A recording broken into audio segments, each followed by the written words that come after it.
बिस्मिल्लाहिर्रहमानिर्रहीम अस्सलाम वालेकुम। Welcome back to my channel. उम्मीद है आप सब खैरियत से होंगे। बकरा ईद स्पेशल रेसिपी आपके साथ शेयर कर रही हूँ।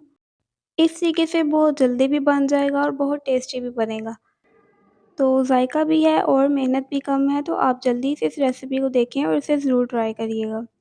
2 अदद प्याज ले लें मीडियम साइज़ के, उनको इस तरीके से चॉप करके उसमें 3 चौथाई गिलास पानी डालकर ब्लेंड कर लें। यहाँ प्रेशर में आधा कप मैंने घी शामिल किया है। इसमें कुछ साबुत गरम मसाले मैंने शामिल किए हैं। अब साबुत गरम मसाले जब अच्छे से फूल जाएं, उनकी खुशबू घी में आ जाए, उसके बाद इसमें प्याज शामिल करेंगे जो हमने पेस्ट बनाया था। गाढ़ा सा पेस्ट बनाना है। पानी प्याज में ज़्यादा नहीं डालिएगा। पानी कम डालेंगे, जल्दी से प्याज आपके ब्राउन हो जाएंगे। देखिए प्याज का कलर ब्राउन हो गया है, इसका मतलब है कि इसका कच्चापन ख़त्म हो गया है और आपको ऑयल भी दिख रहा होगा। तो इस तरीके से बहुत जल्दी से प्याज़ आपका तैयार हो जाएगा। अब इसके अंदर 1 चाय का चम्मच अदरक लहसुन का पेस्ट शामिल कर दें। इस तरीके से आपको मसाले को बहुत ज़्यादा पीसने की मेहनत करने की ज़रूरत नहीं पड़ती है। हल्का सा अदरक लहसुन के पेस्ट को 1 मिनट के लिए हमने पका लिया। उसके बाद इसमें हाफ़ टेबल स्पून नमक शामिल करेंगे, लेकिन बहुत ज़्यादा भर के नहीं डालिएगा। उसमें हाफ़ टी स्पून हमने हल्दी शामिल कर दी है। 1 टीस्पून इसमें लाल मिर्च का पाउडर शामिल कर दिया और अब इन तीनों मसालों को बस हल्का-सा मिक्स करना है, ये मसाले जलने नहीं चाहिए। अब इस तरीके से जब घी में इसका ये तड़का लग जाएगा मसालों का, इसमें साथ ही आप आधा किलो कीमा शामिल कर दें। आधा किलो मैं कीमे का इस्तेमाल कर रही हूँ और ये मशीन का कीमा है, बीफ का कीमा यूज़ कर रही हूँ। अब कीमे को हमने थोड़ा-सा कलर चेंज होने तक बस पकाना है, 5 मिनट इसको पकाएँगे।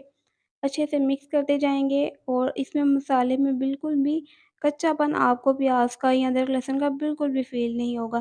थोड़ा-सा इसमें पानी शामिल कर दिया मैंने ताकि मसाले जले नहीं।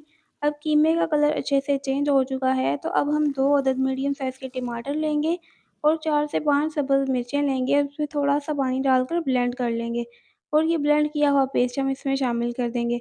हमें बहुत ज़्यादा इसको काटने की या कुछ मेहनत वगैरह करने की ज़रूरत नहीं है, पीसने की ज़रूरत नहीं है। इसको मैंने 10 मिनट के लिए कवर कर दिया था। अब टमाटर का जो अच्छे से कच्चापन है वो ख़त्म हो जाएगा।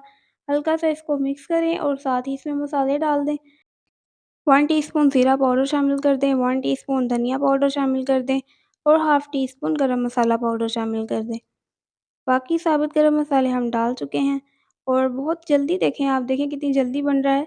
रेसिपी पसंद आए मेरे चैनल एपेटाइजिंग सेंसेशन को सब्सक्राइब लाज़मी कर दिया करें और कमेंट कर दिया करें कि आपको रेसिपी कैसी लगी। अब थोड़ा-सा मैं इसमें पानी शामिल कर रही हूँ और तकरीबन 15 मिनट के लिए मैंने इसको प्रेशर लगा दिया था और प्रेशर लगाने के बाद कीमा बहुत अच्छे से सॉफ्ट हो गया है, गल चुका है। जितना सॉफ्ट कीमा बनेगा उतना अच्छा इसका ज़ायका होता है। तो ये तैयार हो गया है कीमा। अब हम इसके अंदर शामिल करना है आलू। आधा किलो आलू हैं जिनको मैंने इस तरीके से क्यूब्स में काट लिया है। इनको धोकर मैं इसमें शामिल कर रही हूँ।